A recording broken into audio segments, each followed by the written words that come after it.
विज्ञान कक्षा 10 के लिए पाठ्य पुस्तक। इसमें 3 भाग होते हैं। कक्षा 10 विज्ञान के 3 भाग हैं, जिसमें केमिस्ट्री, बायोलॉजी और फिजिक्स अर्थात रसायन विज्ञान, जीव विज्ञान और भौतिक विज्ञान आते हैं। अब ये पूरे जो विज्ञान में टोटल अध्याय जो हैं वह 16 हैं, जिसमें पहला अध्याय रासायनिक अभिक्रियाएं एवं समीकरण, अध्याय 2 जो है अम्ल, क्षारक एवं लवण, अध्याय 3 धातु एवं अधातु, अध्याय 4 कार्बन एवं उसके यौगिक, अध्याय 5 तत्वों का आवर्त वर्गीकरण। तो ये जो 5 चैप्टर हैं यह केमिस्ट्री अर्थात रसायन विज्ञान से संबंधित हैं। पहला रासायन अभिक्रियाएं एवं समीकरण, दूसरा अम्ल, क्षारक एवं लवण, तीसरा धातु एवं अधातु, अध्याय 4 जो है कार्बन एवं उसके यौगिक, अध्याय 5 कार्बन का तत्वों का आवर्ती वर्गीकरण। अब उसके बाद जो अध्याय 6 है, अध्याय 6 कौन सा है? जैव प्रक्रम, अध्याय 7 नियंत्रण एवं समन्वय, अध्याय 8 जीव जनन कैसे करते हैं, अध्याय 9 आनुवंशिकता एवं जैव विकास, अध्याय तो इतना जो है ये 4 चैप्टर जैव प्रक्रम, नियंत्रण एवं समन्वय, जीव जनन कैसे करते हैं और आनुवंशिकता एवं जैव विकास, ये जो हैं ये जीव विज्ञान से संबंधित चैप्टर हैं। ये 4 चैप्टर किससे हैं? जीव विज्ञान से संबंधित चैप्टर हैं। उसके बाद से अध्याय 10 प्रकाश, परावर्तन तथा अपवर्तन, अध्याय 11 मानव नेत्र तथा रंग बिरंगा संसार, अध्याय 12 विद्युत और अध्याय 13 विद्युत धारा के चुंबकीय प्रभाव। तो ये जो 4 चैप्टर हैं कौन से? अध्याय 10 से जो शुरू हैं, अध्याय 10 प्रकाश, परावर्तन तथा अपवर्तन, मानव नेत्र तथा रंग बिरंगा संसार, अध्याय 12 विद्युत, अध्याय 13 विद्युत धारा के चुंबकीय प्रभाव। तो यह भौतिक विज्ञान यानी फिजिक्स से संबंधित 4 चैप्टर हैं। उसके बाद से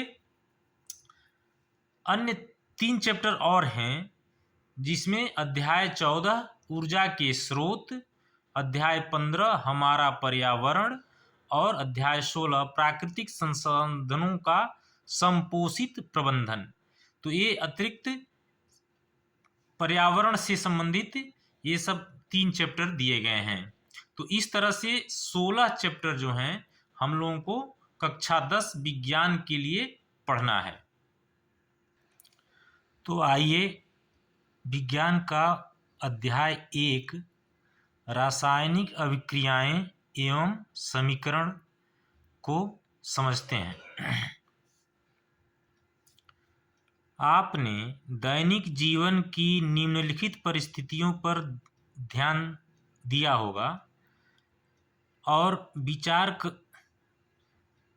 कीजिए कि क्या होता है जब अपने दैनिक जीवन की निम्नलिखित परिस्थितियों पर ध्यान दीजिए और विचार कीजिए कि क्या होता है जब गर्मियों में कमरे के ताप पर दूध को खुला छोड़ दिया जाता है। दूसरा, लोहे का तवा या तसला या कील को आर्द्र वायुमंडल में खुला छोड़ दिया जाता है। आर्द्र वायुमंडल का मतलब जिसमें नमी होती है, यानी ऐसा वायुमंडल जिसमें नमी हो उसको आर्द्र वायुमंडल कहते हैं। तीसरा है अंगूर का किण्वन हो जाता है। चौथा है भोजन पकाया जाता है, यानी क्या होता है जब भोजन पकाया जाता है। क्या होता है जब हमारा शरीर भोजन को पचा लेता है।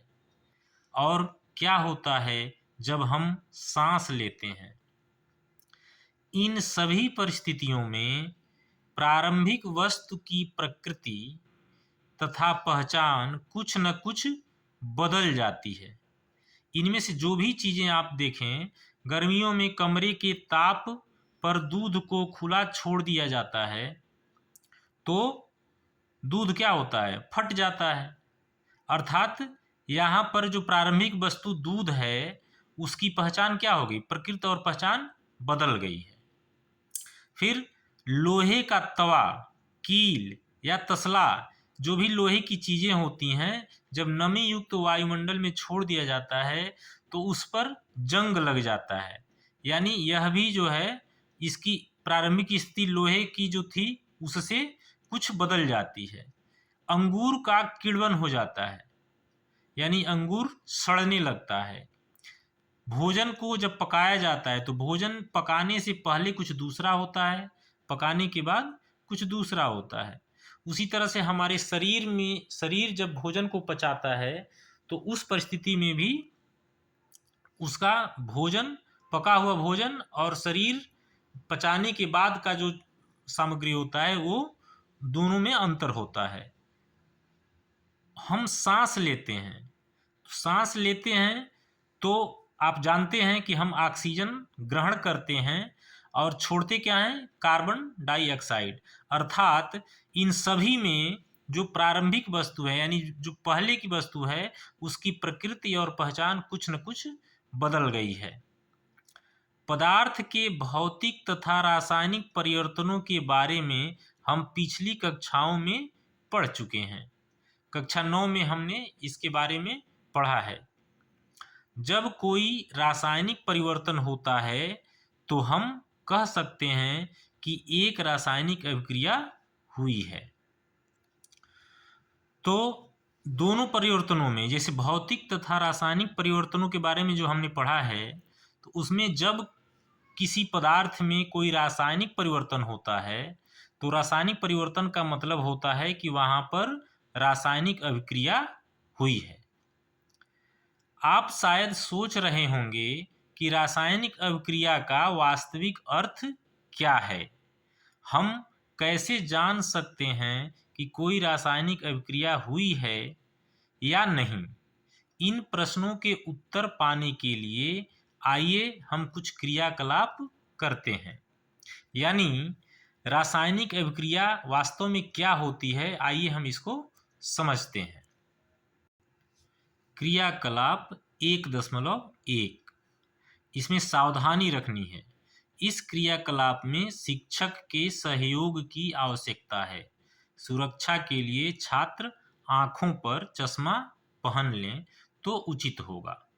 करना क्या है इसमें, लगभग 3 से 4 सेंटीमीटर लंबे मैग्नीशियम रिबन को रेगमाल से रगड़कर साफ कर लीजिए। मैग्नीशियम रिबन यानी एक पतला सा तार आप समझ सकते हैं, जो 3-4 सेंटीमीटर का हो, लेकिन उसको रेगमाल से रगड़कर साफ कर लेना है।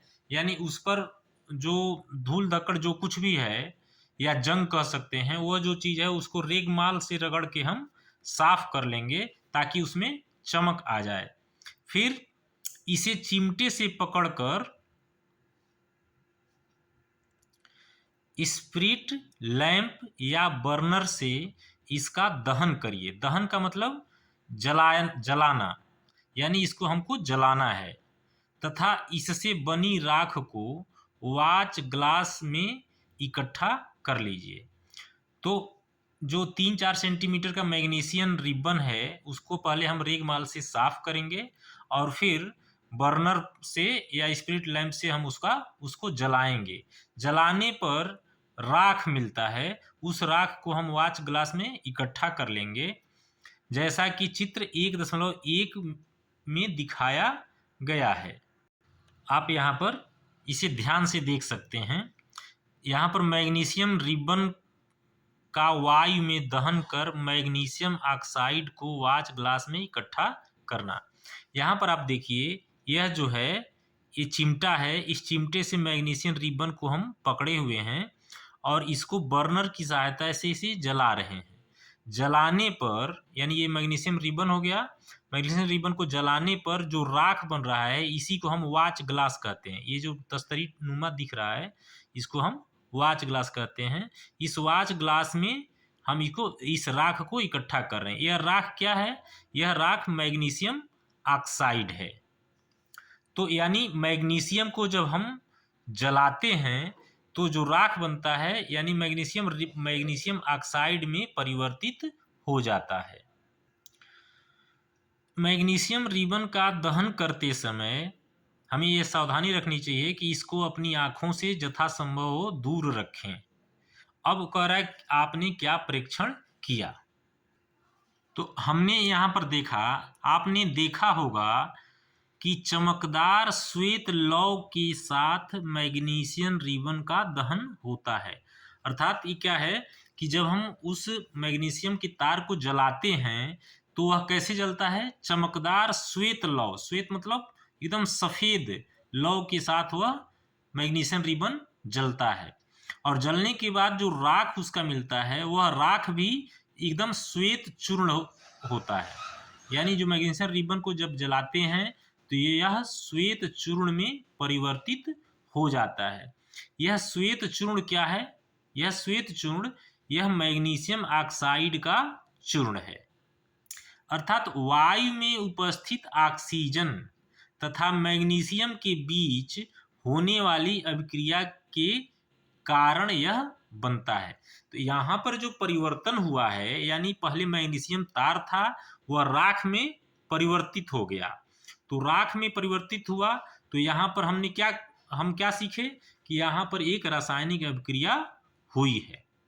वह रासायनिक अभिक्रिया क्या है कि वायु में उपस्थित ऑक्सीजन जो है मैग्नीशियम के साथ अभिक्रिया करके मैग्नीशियम ऑक्साइड का चूर्ण बनाता है। क्रियाकलाप 1.2, एक परखनली में लेड का मतलब सीसा, लेड नाइट्रेट का घोल लीजिए। लेड नाइट्रेट का मतलब होता है, इसका सूत्र होता है PbNO3 का ट्वाइस, PbNO3 का ट्वाइस। इसमें क्या करना है? इसमें पोटेशियम आयोडाइड अर्थात Ki का घोल मिला दीजिए, इसमें मिलाना है। आपने क्या प्रेक्षण किया? तो इसको आप ध्यान देना है कि लेड नाइट्रेट में जब हम पोटेशियम आयोडाइड को मिलाते हैं तो क्या होता है। तो यहाँ पर हम देखते हैं कि जब लेड नाइट्रेट और पोटेशियम आयोडाइड दोनों को जब मिलाते हैं तो ये दोनों अभिक्रिया करते हैं और यह एक पीले रंग का अवक्षेप देते हैं जो कि लेड आयोडाइड होता है। यानी लेड आयोडाइड का यहाँ पर जो प्रेक्षण में आता है लेड आयोडाइड का पीले रंग का अवक्षेप प्राप्त होता है। अब अवक्षेप क्या होता है? अवक्षेप वह चीज होता है जब कोई रासायनिक अभिक्रिया में ऐसा पदार्थ बनता है जो कि परखनली में नीचे बैठ जाता है, नया पदार्थ बनने के बाद उसको ही हम अवक्षेप कहते हैं। तो यहाँ पर पोटेशियम लेड आयोडाइड का अवक्षेप प्राप्त होता है जो कि पीले रंग का होता है। अब क्रियाकलाप 1.3, एक शंक्वाकार फ्लास्क या परखनली में कुछ दानेदार जिंक लीजिए। जिंक का सूत्र होता है Zn, संकेत होता है।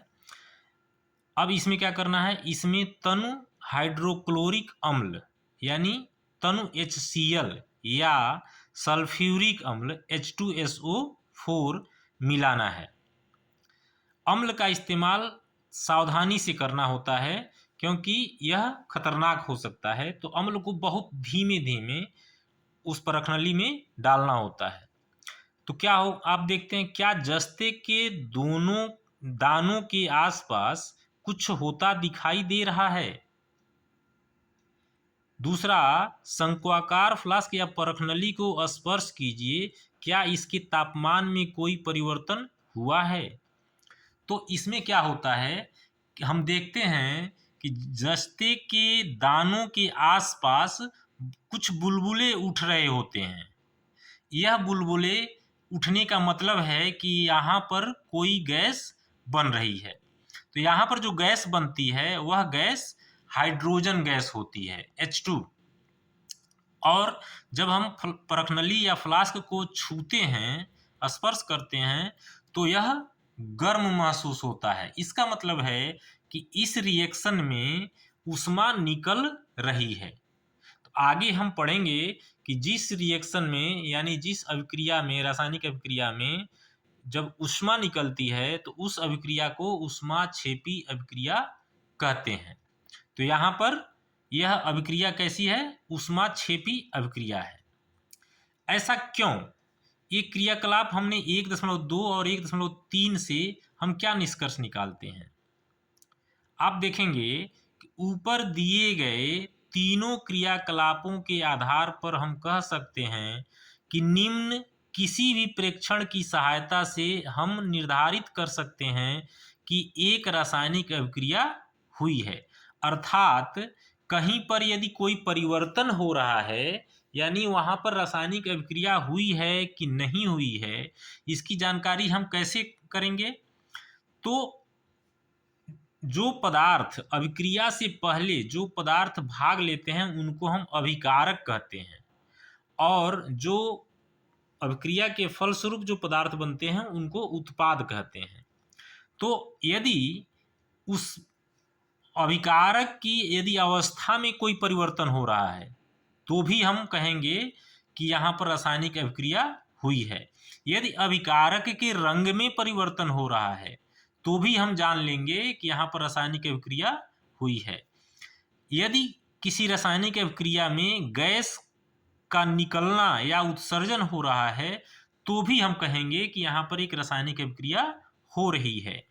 यदि तापमान में परिवर्तन होता है तो भी हम कहेंगे कि रासायनिक अभिक्रिया हो रही है। यानी रासायनिक अभिक्रिया की पहचानने की विधि क्या है? तो कोई रासायनिक अभिक्रिया है कि नहीं है उसको हम जानना है हमें, तो हम इन चार चीजों को